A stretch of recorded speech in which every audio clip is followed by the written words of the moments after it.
देखिए latest episodes बिल्कुल ad free. क्या हुआ सरदार, इतना हंगामा कैसा है? जी छोटी बहू रानी, गंगा डाकू पकड़ा गया है। शिकारी के भेष में था, उसे लगा पुलिस से बच जाएगा, पर बच नहीं सका। ये क्या किया रघुवीर? ये आपकी कैसी लीला है? क्यों ऐसा किया आपने? क्यों क्यों?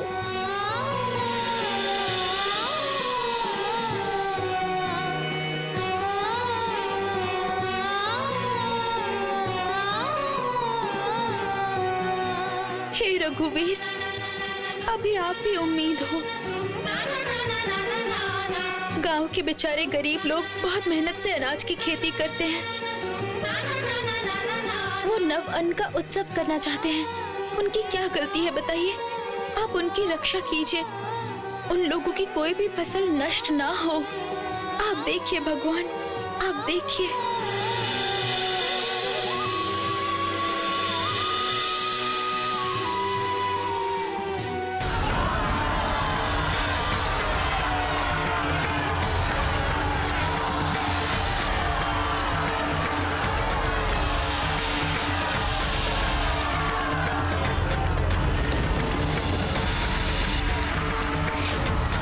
सबका सब अनाज जला दूंगा।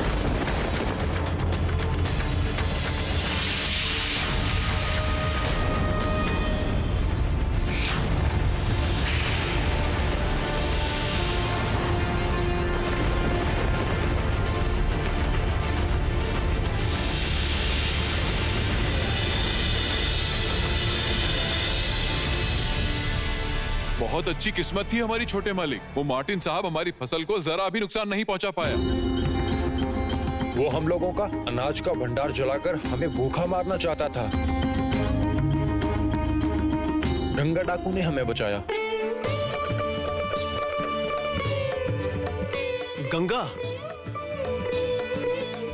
गंगा डाकू? वो डाकू नहीं है छोटे मालिक, वो तो हमारे लिए भगवान है। शिकारी का रूप लेकर आए थे। साहब ने भंडार जलाने के लिए जैसे ही मशाल फेंका, गंगा ने उसे पकड़ लिया। हम सब लोग तो बहुत ही डर गए थे। गंगा डाकू ने जितने दिन डकैती की उसे कोई छू भी नहीं पाया। और आज जब रानी माँ के कहने पर जब उसने डकैती छोड़ दी, तब पकड़ा गया। तब क्या गंगा भाग निकला? आश्चर्य हो गया साहब, गंगा डाकू तो वही बंद है, वो भागा नहीं, किसी और ने बचाया। तुम क्या कहना चाहते हो मुनीम? वो गंगा डाकू नहीं था, ये कैसे हो सकता है? जी हाँ साहब, मुझे भी समझ नहीं आ रहा, लेकिन ये तो निश्चित है, गंगा डाकू तो जेल के अंदर ही बंद है। तो फिर? साहब ये गांव के लोगों की एक चाल है। आप नौबंदो होने मत देना साहब, हमारी बेइज्जती हो जाएगी, हमारे मुंह पर कालिक पोत दी जाएगी। ये लोग हमें मानेंगे नहीं साहब।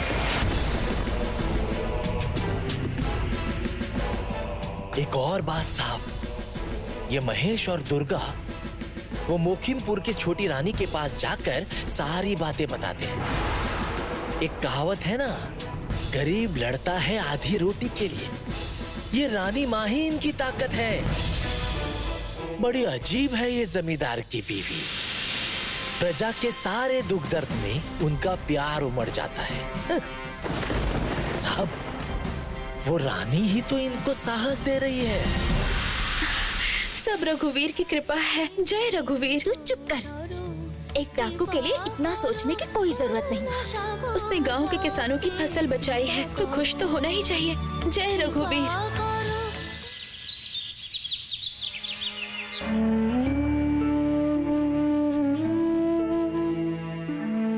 बहू, तो अभी सच सवर कर कहाँ जा रही है? आप भूल गई दीदी, आज नव अन्न उत्सव है ना। प्रजा नव अन्न उत्सव मना रही है। प्रजा का उत्सव है तो इसमें तुझे क्या? अरे प्रजा का उत्सव है और मैं नहीं जाऊंगी? नहीं जाएगी। तो जमींदार के घर की बहू है, तू क्यों प्रजा के उत्सव में जाएगी? कहीं नहीं जाएगी। ओ दीदी, ऐसा मत कहिए ना। प्रजा के लोगों ने कितने प्यार से आमंत्रण दिया है, मैं नहीं गई तो उन्हें दुख नहीं होगा? उनका दुख दर्द देखने के लिए देवर जी है ना। और तुझे उत्सव में बुलाया है तो तू जाएगी। और यही प्रजा अगर सासू माँ को बुलाती तो क्या वो चली जाती जैसे तू जा रही है? मैं मना कर रही हूँ, समझ नहीं आ रहा है? देख रही है ना, हर तरफ अशांति है और तू एक लड़की होकर वही खतरों के बीच में चली जाएगी। तुझे क्या लगता है साहब उनको छोड़ देंगे? इसीलिए तो जाना जरूरी है दीदी। प्रजा हमारे लिए संतान जैसी है। हम लोग सिर्फ खुद के बारे में ही कैसे सोच सकते हैं, संतान के बारे में नहीं सोचेंगे। और तेरी कोख में जो एक छोटी संतान है उसके बारे में नहीं सोचेगी? लोग तो यही कहेंगे। देख बहू, वंश का पहला संतान है ये, इस वक्त सावधान रहना पड़ता है। और यहाँ माँ, दादी माँ, नानी माँ कोई नहीं है, मैं ही अकेली हूँ। अभी अगर कोई समस्या आ जाए तो मुझे बातें सुननी पड़ेगी ना कि मैंने तुम पर ध्यान नहीं दिया। भाभी, आप आपकी बहन को डांट क्यों रही हैं? ओ माँ, डांटूंगी नहीं। इस वक्त बहू को सावधानी बरतनी पड़ेगी। मेरा अनुमान अगर ठीक हुआ ना तो बहू माँ बनने वाली है। इस वक्त सावधान रहना होगा। वो नहीं करके सच सवर कर उत्सव में जा रही है। हाँ, पर मैंने भी कह दिया कि कहीं नहीं जाएगी। आप दीदी को समझाइए ना, जाना बहुत जरूरी है। भाभी, मुझे रानी का समर्थन करना ही होगा। रानी का नवान्न उत्सव में जाना बहुत जरूरी है। सुना है कल साहब लोग किसानों के खेत में आग लगाने गए थे, लेकिन ग्रामवासियों ने डट के सामना किया, इसलिए कुछ नहीं कर पाए। और ग्रामवासी भी चाहते हैं कि उनकी रानी माँ हमेशा उनके पास रहे।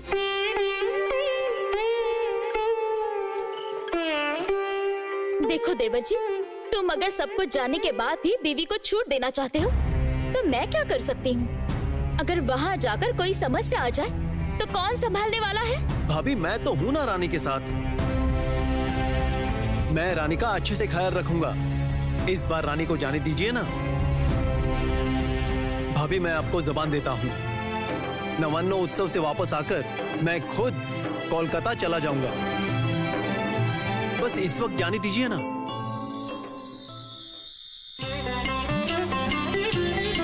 दीदी, रघुवीर हमारे साथ हैं, वो हमारी रक्षा करेंगे। आप कोई चिंता मत कीजिए। मैं गई तो प्रजा बहुत खुश होगी और साहब लोगों का सामना करने में उन्हें हिम्मत मिलेगी। आप बिल्कुल चिंता मत करो दीदी।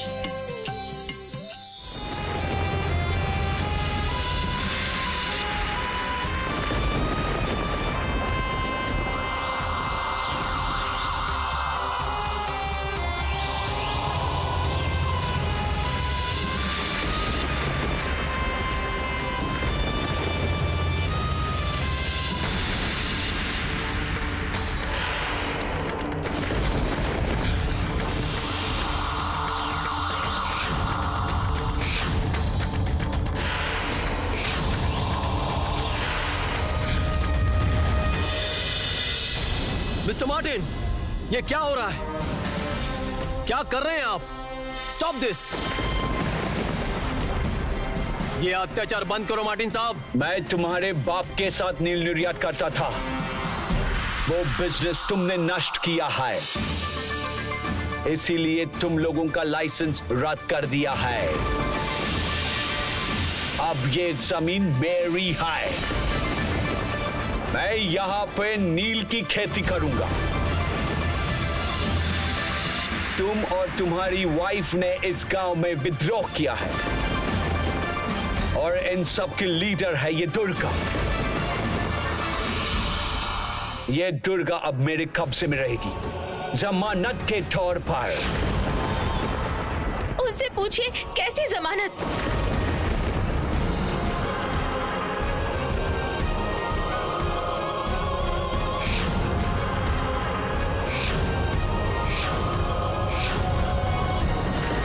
खर्चा तो ले लिया और नील की खेती की नहीं, इसलिए जमानत के तौर पर ले जा रहा हूं। तब तक रहेगी जब तक कर्जा चुकता नहीं होता। दुर्गा को छोड़ दो साहब। मैं कह रहा हूं दुर्गा को छोड़ दो साहब, नहीं तो नहीं, नहीं महेश, नहीं। महेश, पागल मत बनो महेश। साहब कह रहे हैं तुम लोगों ने गांव में विद्रोह किया है। अगर साहब को कुछ हो जाए तो तुम लोगों को छोड़ेंगे नहीं, तुम्हें मार डालेंगे, फांसी चढ़ाएंगे। महेश, शांत हो जाओ महेश, कोई फायदा नहीं है। मुनीम जी साहब, सभी को कह रहा हूं, छोटे मालिक के सामने सभी को कह रहा हूं, 3 गुना पैसा वापस करना पड़ेगा। कर्ज से 3 गुना पैसा वापस करना पड़ेगा।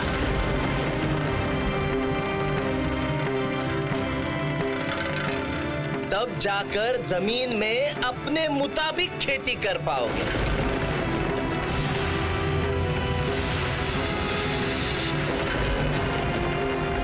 ऐसे लिखे कागज पर तुम लोगों ने अंगूठा लगाया है। महेश,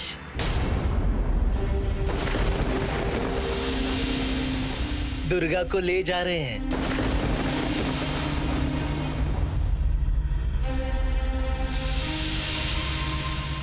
जमानत के तौर पर पैसा लेकर आना और फिर उसे छुड़ा लेना।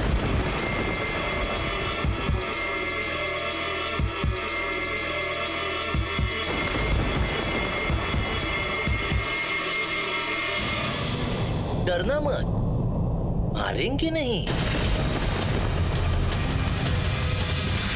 आप अभी भी शांत रहेंगे, कुछ नहीं बोलेंगे? कैसे जमींदार हैं आप?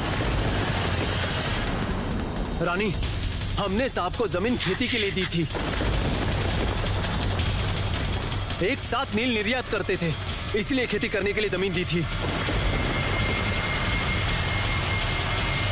लेकिन कंपनी ने हमारा अनुमति पत्र रद्द कर दिया है। क्यों समझ नहीं पा रही हो? और वो लोग दुर्गा को लेकर जा रहे हैं।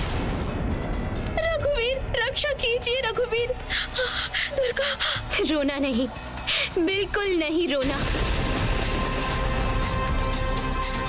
इस साहिब को मुंह पर जवाब देना ही होगा मुझे।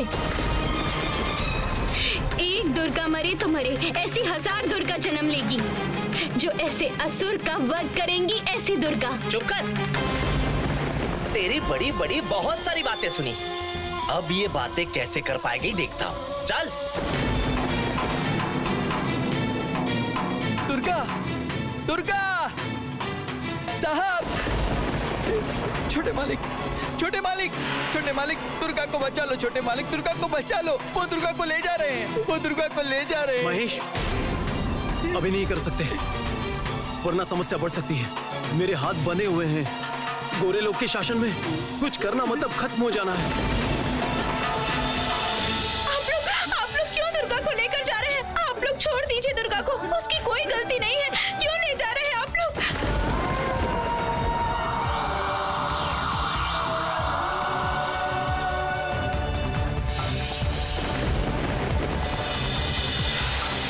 रानी, रानी, रानी, पालकी लाओ, जल्दी पालकी ले आओ। महेश, तुम लोग परेशान मत होना, मैं कोलकाता जाकर मजिस्ट्रेट से बात करूंगा। डरने की कोई जरूरत नहीं है, मैं सब कुछ देख लूंगा। रानी, रानी,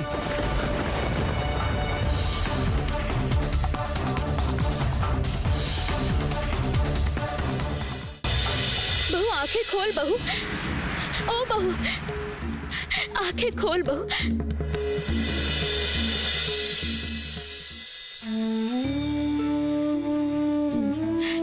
ये रही, होश आ गया। तूने तो मुझे डरा ही दिया था बहू।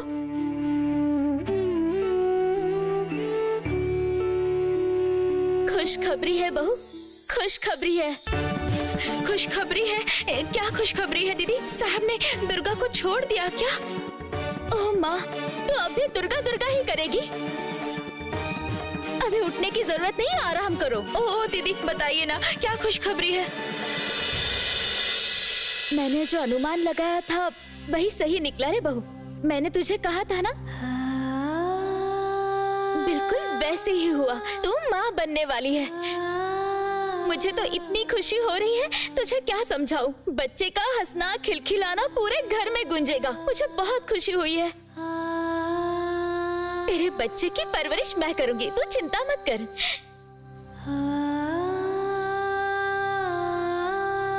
ओ माँ, तेरे बच्चे की परवरिश करूंगी सुनकर तेरी आंखों में आंसू आ गए बहू। क्या हुआ? ऐसे समय पर रोते नहीं है बहू, तेरे साथ तेरे बच्चे को भी दर्द होगा। अच्छा अच्छा ठीक है, तेरे बच्चे की परवरिश तू ही करना, ठीक है? नहीं नहीं दीदी, आप होंगी उनकी बड़ी माँ, लेकिन दुर्गा को लेकर मुझे बहुत चिंता हो रही है।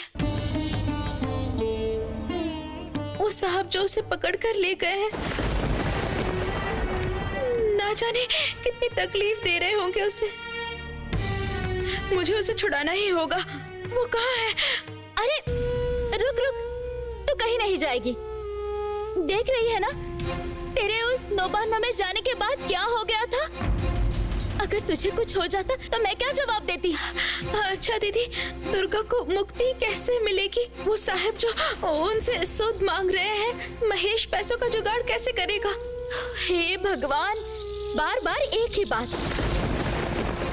अपने संतान की बात सुनकर खुश होने की बजाय दूसरों के दुख में दुखी हो रही है।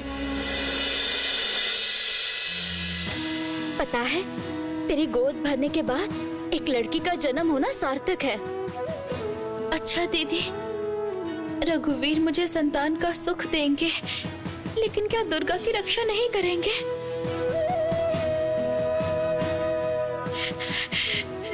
हे रघुवीर, आप दुर्गा की रक्षा करना, वरना सारी खुशियां खत्म हो जाएंगी। मैंने जो उन्हें जुबान दी है उन लोगों की रक्षा करने के लिए, आप देखना भगवान, आप मेरी बातों का मान रखना, उनकी रक्षा करना। रानी, होश आ गया तुम्हें? अभी तुम्हें कैसा लग रहा है रानी? भाभी, पिताजी ने खबर भेजी है, रानी को लेकर जल्द से जल्द कोलकाता आ जाओ। मुनिम जी ने ये खबर दी है, आप तैयारी शुरू कर दीजिए। मैं तो मन ही मन में यही सोच रही थी देवर जी, तुम्हारी ये बेपरवाह बीवी है ना, इसे संभाल पाना मेरा काम नहीं है। वहाँ बड़ी माँ, दादी माँ, नानी माँ सभी है। नहीं नहीं भाभी, ये सब कहने से नहीं चलने वाला है। रानी का ध्यान रखने से आपको मुक्ति नहीं मिलने वाली है, लेकिन जब तक रानी का संतान जन्म नहीं लेता, तब तक रानी का सारा दायित्व आपका। अरे बहू, कहाँ जा रही है तू? अरे बता तो। मुझे रघुवीर के पास जाना है, आप मुझे मत रोकिए।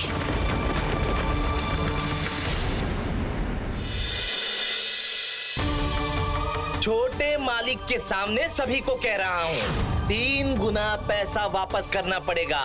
कर्ज से 3 गुना पैसा वापस करना पड़ेगा, तब जाकर जमीन में अपने मुताबिक खेती कर पाओगे।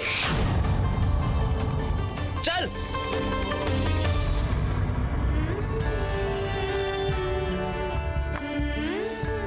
आपने तो गांव के लोगों की रक्षा की है भगवान, आप ही तो पालन करता है। आज दुर्गा के रूप में 1000 लड़कियों की इज्जत के साथ खेल रहा है वो गोरा सरदार। आपके हाथ में ही सब कुछ है रघुवीर, आपके हाथ में ही सब है। आप अगर उन्हें बचाएंगे तभी तो वो बच पाएंगी ना। आप रक्षा नहीं करेंगे तो वो मर जाएगी।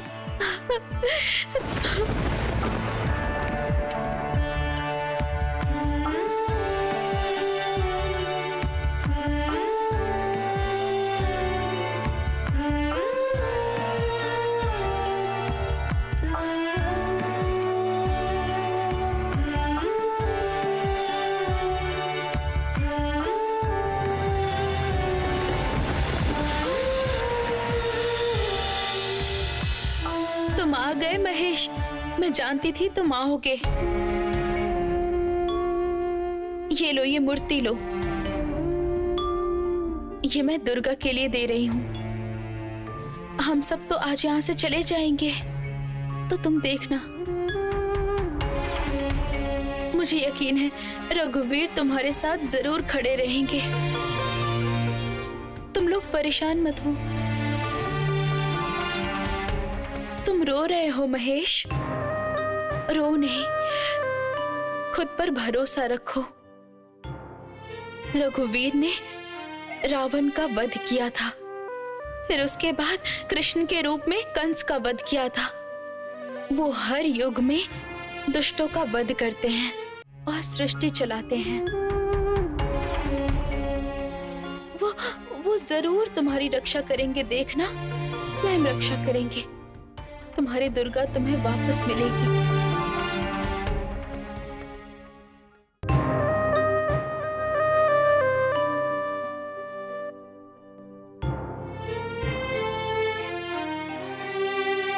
जय रघुवीर।